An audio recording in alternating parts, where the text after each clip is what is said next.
देवादिदेव भगवान महादेव शिव और जगत जननी मां जगदम्बा के चरणों में नमन करते हुए शिव शक्ति धाम डासना से मैं यति नरसिंहानंद सरस्वती हम लोग गीता की चर्चा कर रहे हैं।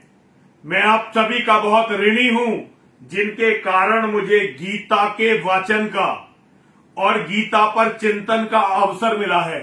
जिन लोगों ने भी मुझे यह अवसर दिया है मैं उन लोगों को बहुत बहुत साधुवाद देता हूं, बहुत बहुत धन्यवाद देता हूं और बहुत बहुत आशीर्वाद देता हूं। दुनिया में गीता का चिंतन करना इससे अच्छा कार्य है एक व्यक्ति के लिए कुछ भी नहीं हो सकता। हम करते बहुत कार्य हैं और करने पड़ते हैं। हम गीता की शरण में भी इसीलिए जाते हैं ताकि हम जीवन संग्राम में विजय प्राप्त करना सीखें। लेकिन मैं जब भी गीता पर चिंतन करता हूं, मनन करता हूं, गीता का अध्ययन करता हूं, गीता मुझे नए नए रास्ते दिखाती है, नई नई राह सुझाती है। और मैं ये जानता हूं कि आपके साथ भी यही होने वाला है। यदि आप लोग गीता को पढ़ते रहेंगे, गीता को समझते रहेंगे और गीता में खो जाएंगे, इसे अपने जीवन में उतारने का प्रयास करेंगे, तो ये मेरी गारंटी है आप विजयी होंगे। जीवन के हर क्षेत्र में आप सफल होंगे। आपके पास सब कुछ होगा जो आप चाहते हैं।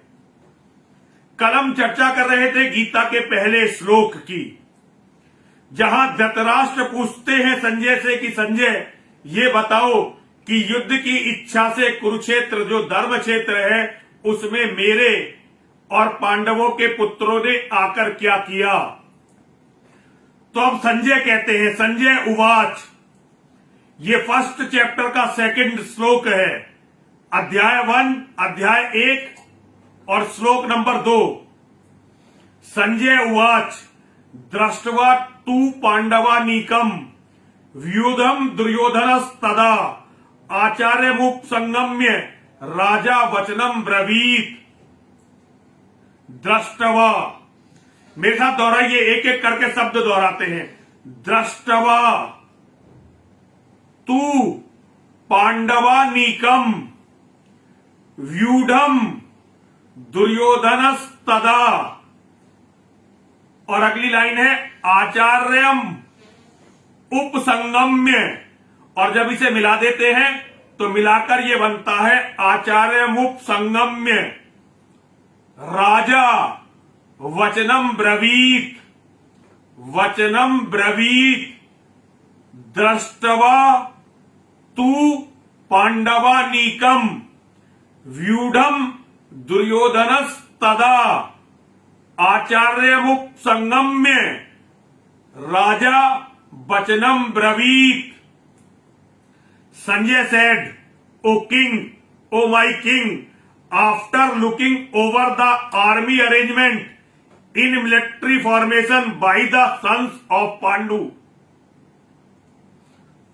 after looking over the army arrangement in military formation by the sons of Pandu, King Duryodhan went to his teacher, and the name of teacher was Dronacharya.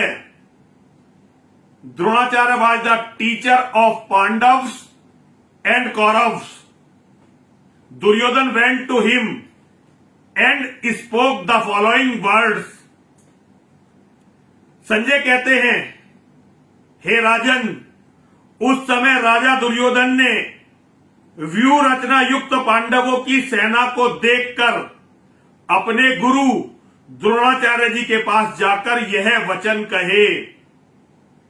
ये दूसरा श्लोक है, पहले अध्याय का दूसरा श्लोक, चैप्टर 1 सेकंड श्लोक। दृष्टवा तू पांडवानीकम व्यूढ़म दुर्योधनस्तदा आचार्यमुपसंगम्य राजा वचनम ब्रवीत। और ये वचन क्या कहे, इसके लिए अब तीसरा श्लोक है, पहले अध्याय का तीसरा श्लोक।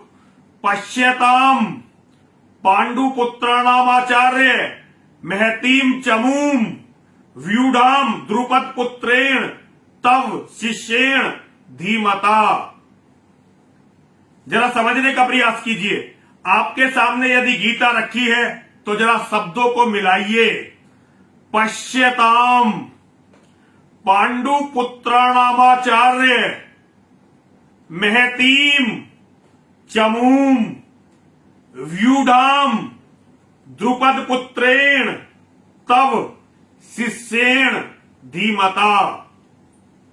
एक बार और मैं बोलूंगा, आपके सामने यदि गीता रखी है तो गीता को खोलिए और मेरे साथ पढ़ने का प्रयास करिए।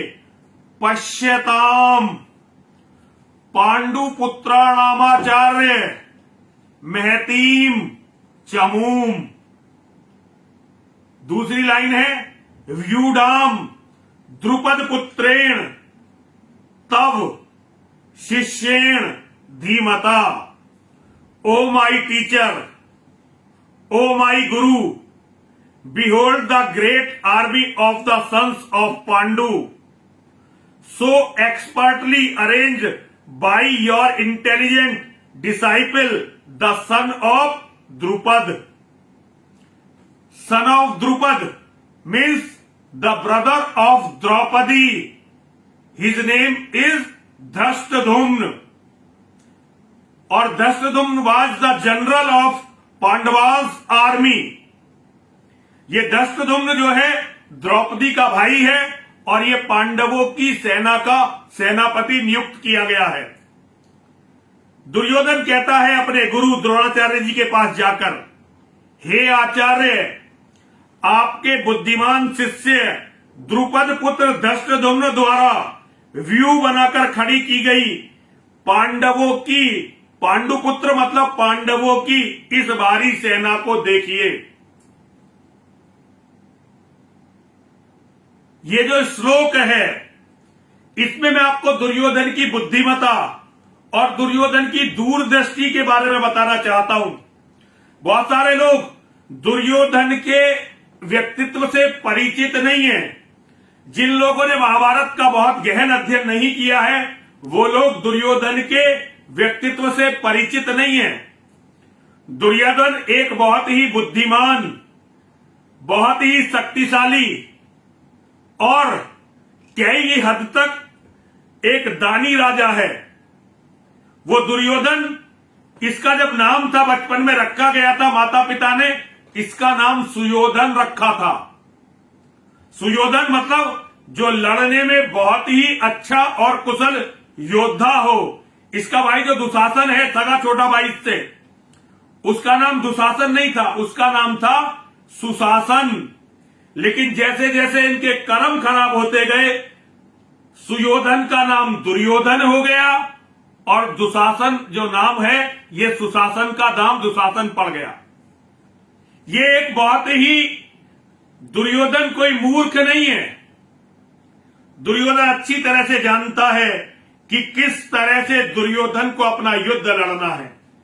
पांडवों की जो सेना है उसके सेनापति धृष्टद्युम्न हैं और कौरवों की सेना के जो सेनापति हैं वो पितामह भीष्म हैं।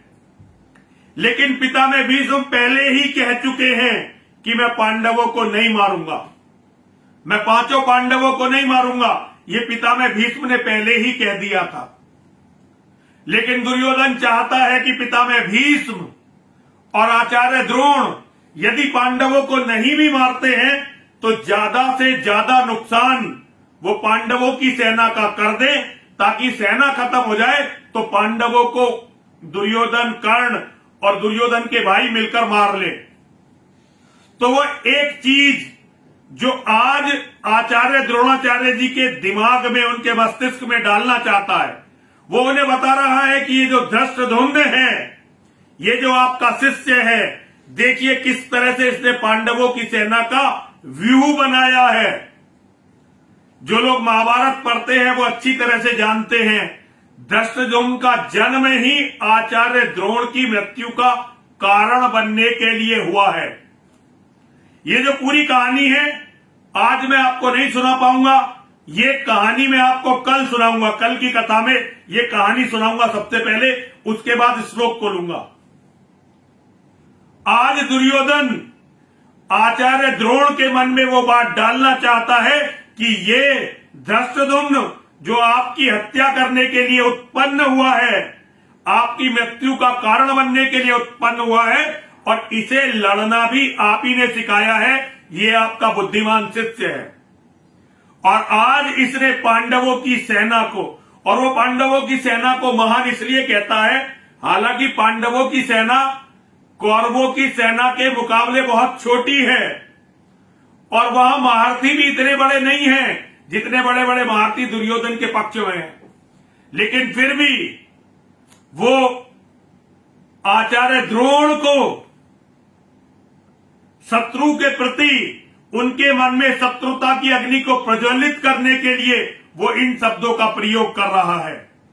युद्ध केवल हथियारों से नहीं लड़े जाते हैं, युद्ध मस्तिष्क से भी लड़े जाते हैं। योद्धा के मन में हर समय युद्ध होना चाहिए। यदि आप मानसिक रूप से युद्ध लड़ने के काबिल नहीं हैं, तो युद्ध में आपकी जय बहुत मुश्किल है। आज एक माइंड गेम, आज एक दिमाग की चाल दुर्योधन ने चल दी है, आचार्य के दिमाग में ये बात डालकर कि जो व्यक्ति आपकी मृत्यु का कारण बनने वाला है, वही व्यक्ति आज पांडवों का सेनापति होकर, उसने देखिए कितनी अच्छी तरह से मिलिट्री अरेंजमेंट किया है, कितनी अच्छी तरह से उसने इस सेना को सजाया है। ये बहुत ही धैर्यपूर्वक समझने की बात है। देखिए, मेरा एक बार फिर आपसे निवेदन है, यदि आप गीता को समझना चाहते हैं, गीता को जानना चाहते हैं, तो जब आप मेरे श्लोक, मेरे मुंह से ये गीता का भाव सुने, आपके सामने गीता की कोई ना कोई प्रतिलिपि होनी चाहिए, आपके सामने गीता की पुस्तक होनी चाहिए, ताकि मैं धीरे धीरे जब श्लोक पढ़ूं तो आप भी श्लोक को पढ़ने का अभ्यास करें।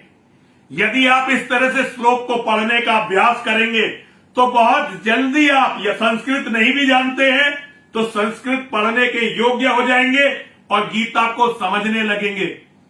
तो आज हमने दूसरा और तीसरा श्लोक बोला, और कल आपको वो कथा सुनाएंगे जिसके कारण धृष्टद्युम्न और द्रौपदी का जन्म हुआ, और उनका जन्म का जो लक्ष्य था, जन्म का जो वरदान था, वो ये था कि वो आचार्य द्रोण की मृत्यु का कारण बनेंगे। कल हम ये कथा शुरू करेंगे। इस कथा के बाद चौथा श्लोक लेंगे और गीता की ये यात्रा अनवरत चलती रहेगी।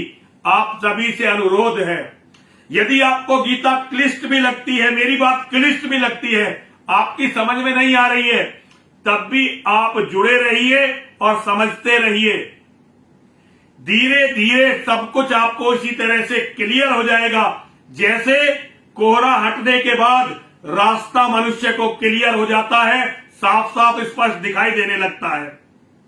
आप सभी को पुनः पुनः आशीर्वाद, पुनः पुनः साधुवाद। हर हर महादेव, हर हर महादेव, हर हर महादेव।